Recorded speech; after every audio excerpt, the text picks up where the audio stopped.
modus. Ma'am, I'm curious lang, what was going through your mind during the hearing yesterday nung naririnig nyo na homeschooled si Mayor Alice, na at 17, sinabi nyo 17 years old na na-register yung birth niya? Yes. Well, kaduda-duda na naman. Sabi niya, homeschooled siya, elementary hanggang high school, pero hindi niya masabi yung homeschool provider.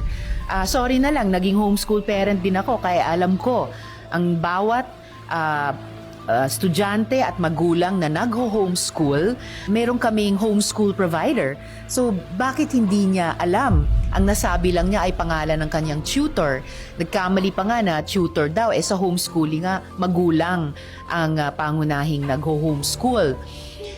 Tapos, delayed ang registration ng kanyang birth. So, bukod sa walang hospital record of birth, dahil sa bahay daw siya ipinanganak, na hindi naman niya masabi saan yung bahay na iyon, kung saan sila ipinanganak, ang registration of birth niya sa ating PSA ay 17 years late.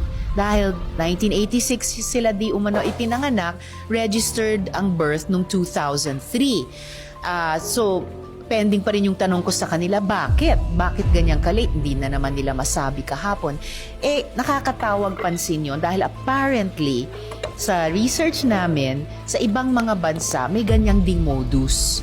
Sa mga ipinapasok na mga dayuhan, eventually, doon magpapanggap na local, na national, doon sa bansang iyon.